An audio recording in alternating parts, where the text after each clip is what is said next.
Stéphano, debout. Allez, Stéphano, debout. Bon temps, foutu salopard, c'est toi qui t'amuses à m'arroser. Nope, c'est la petite qui est là-bas. Va te faire Ah, et ne t'inquiète pas, Nevin, on aura de la chance si ce vieux tient encore debout. Bon alors, t'es bien ou pas, vieille baderne? Sans rire, arrête la bébine, Stéphano, bientôt tu ne seras plus mon rien si tu continues à te pader comme ça. Qu'est-ce que tu veux, mon temps? Il est quelle heure d'abord? Bon Dieu, tu sais à quelle heure je me suis couché, foutu de lafto? Quel modèle? C'est là où ça devient délicat. Délicat? Hein? C'est quoi? Des composants volés? Interdits? C'est d'un Starseeker. Tu te fous de ma part? Hein, bon temps? J'ai peut-être une bonne gueule de bois, mais je ne suis pas encore totalement stupide. Je suis sérieux, Stéphano, et pourquoi tu crois que je suis venu tout voir toi plutôt qu'un concessionnaire Seriton? Alors, tu l'as volé? T'es allé sur Athéna voler l'unique Starseeker qui restait de cette malheureuse série? C'est pas le Starseeker d'Athéna. Je sais bien que c'est un sacré bâtiment, mais c'est quand même cinglé, Major. T'es en train de me dire que t'as un Starseeker qui n'est pas celui du musée de la colonisation? Tu prends pour un bon gamin. Alors tu veux quoi réellement? Tu sais comment ça se passe une maintenance sur ce type de vaisseau, pourtant. Seuls les mécaniciens qui ont demandé et obtenu un certificat auprès de Seriton peuvent intervenir sur leur vaisseau. De plus, il faut faire une demande auprès d'eux pour chaque maintenance en leur précisant les dates de l'opération. À partir de là, ils t'envoient un identifiant, un mot de passe communiqué à l'ordinateur de bord qui lui-même se connecte chez Seriton pour obtenir l'autorisation de te laisser entrer en maintenance. Bref, c'est une foutue usine à gaz, une maintenance sur un Seriton. Vérole. Comme tu dis. Et puis j'ai pas de certificat, moi, j'interviens pas sur ce genre de bâtiment. Et j'ai pas assez de personnel de toute façon.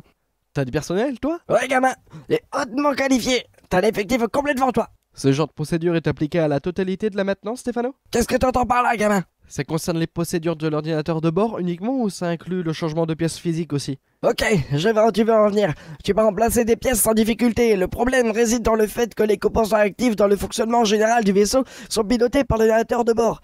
Alors, quand tu changes ce genre de truc, t'es obligé de passer en mode de maintenance sur l'ordi. Après, changer, je sais pas moi, une porte manuellement par exemple. Tu peux le faire sans problème vu qu'elle est pas liée au bousin. Je vois.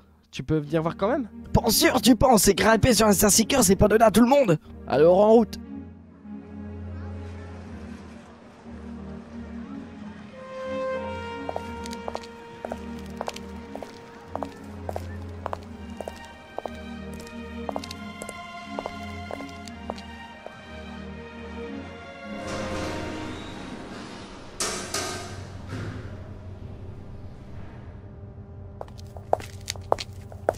Voilà, on y est. Tu te fous de moi, gamin, c'est ça?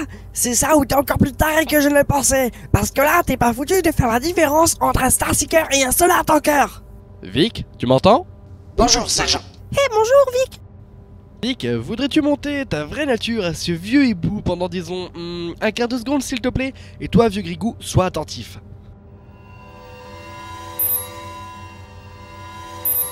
De la peinture nano-holographique? Tu sais combien ça coûte le mètre carré de cette merveille? Sans compter que la commercialisation est strictement contrôlée par la SSR. Où t'en as dégoté autant? Alors, tu me crois maintenant? Pour sûr. Eh l'ancien, tu vas dormir là? J'arrive, on n'est pas aux pièces, si? Nous y voilà.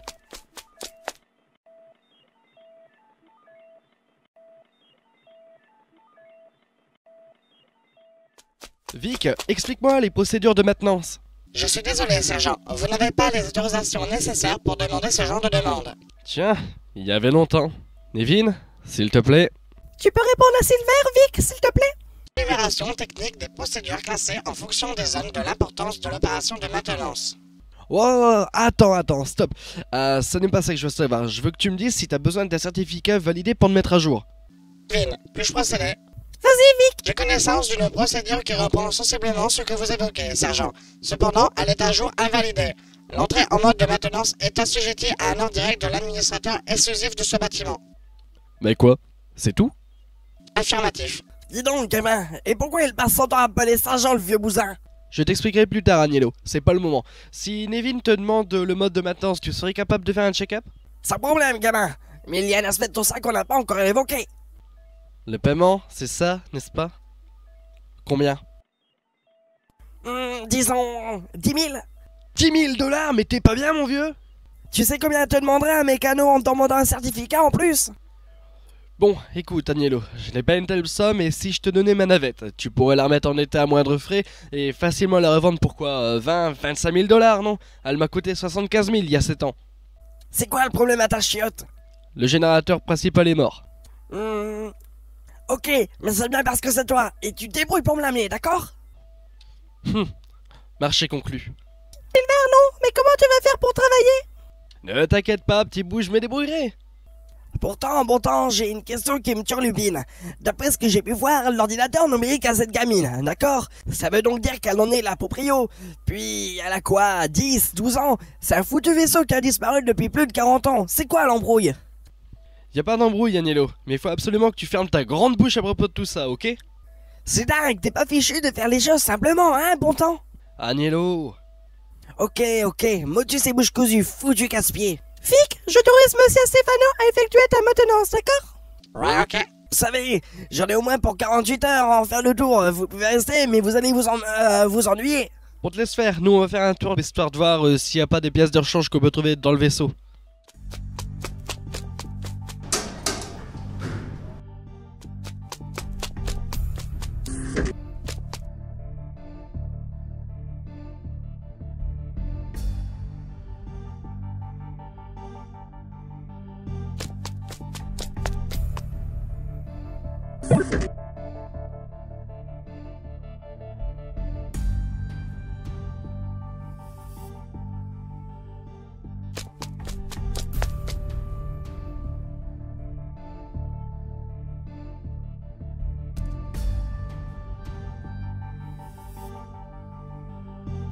Ça va, petit bout?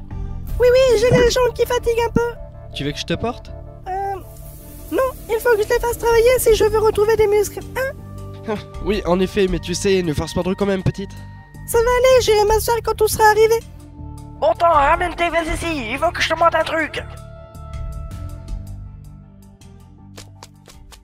Ah bah c'est à ça que je te taille, vieux flemmard! Ah, tais-toi, la première phase de maintenant c'est terminé, gamin. Comment ça? Tu nous as dit il y a pas une heure que t'en aurais pour 2 jours. Ouais, c'est ce que j'ai dit, et j'avais tort.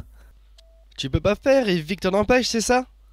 Nope, Vic a été très coopératif. D'ailleurs, ce Vic est l'un des plus particuliers si tu veux mon avis. J'ai déjà travaillé sur ce genre d'intelligence artificielle et la tienne est très bien élevée. Quoi? Ton Vic n'a pas été élevé classiquement. Les IA sont toutes conçues de manière à ce qu'elles soient activées totalement vierges. Ensuite, on leur apprend tout ce qu'elles doivent savoir en fonction du travail qu'on leur demandera. Ce sont de très puissantes IA qui s'occupent de faire tout ça. On booste la vitesse d'assimilation de cette manière. On leur réduit ainsi le temps d'optimisation. Ouais, d'accord, et donc? Ben, Vic, lui, il n'a eu que le traitement de base, des trucs chiants, quoi. La finalisation de son instruction a été vraisemblablement réalisée par un humain. Ah bon? Ouais. Enfin, on s'en fout de tout ça, je t'ai parlé pour ça. Le vaisseau est opérationnel à 87%. Il y avait des initialisations qui avaient été foirées. Quant au reste, ce sont des liaisons qui ne se sont pas faites, on va dire, il faut les faire en manuel. Ça doit être de simples bêtises, comme des câbles corrodés ou des trucs comme ça. C'est plutôt une bonne nouvelle, non? Ouais, d'autant que Vic est capable de me dire précisément là où ça coince, donc je devrais pouvoir tout réparer assez facilement.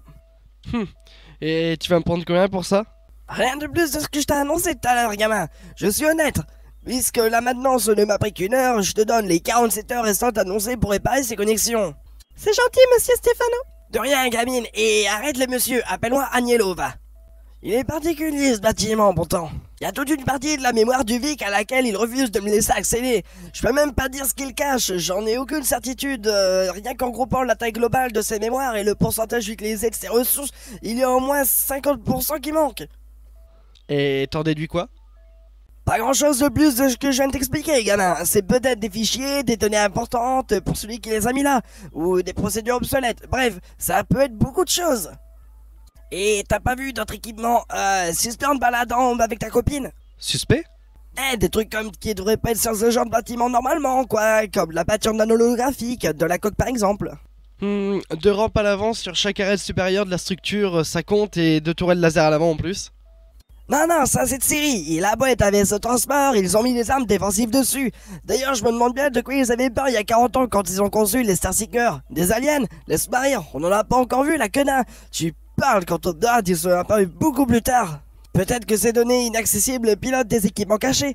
En tout cas, pour en occuper autant de place, ce ne sont pas juste des photos, des vidéos. Alors il y en a des centaines de milliers au bas mot. Nivine, tu peux essayer de lui demander l'accès après tout, c'est toi la patronne, non? Vic, tu peux me donner accès aux données que tu caches, s'il te plaît? Azevada Onaga Chemazo. Qu'est-ce qui nous joue comme partition là? Repasse en français, on n'a rien pigé, Vic. Vous m'avez demandé l'accès aux données dissimulées. Oh, attends. Le premier truc qu'il a dit, ça me fait penser à password, mot de passe en anglais. Recommence, Nevin, s'il te plaît. Vic, tu peux me donner accès aux données que tu caches, s'il te plaît? Azevada Onaga Chemazo. Oui, c'est ça, il nous demandé un mot de passe pour y accéder. D'accord. Elles sont en quelle langue? Tu peux bien nous dire ça? Les ADC. Ah, bah laissez tomber alors, on ne les trouvera pas, ça c'est clair. L'encodage doit monter facilement à 4 gigabits, autant te dire que pour les forcer à tronche, tu vas avoir besoin d'une puissance de calcul qui doit même pas être présente sur Mars si tu réunis la totalité des ordinateurs de la planète pour y travailler dessus.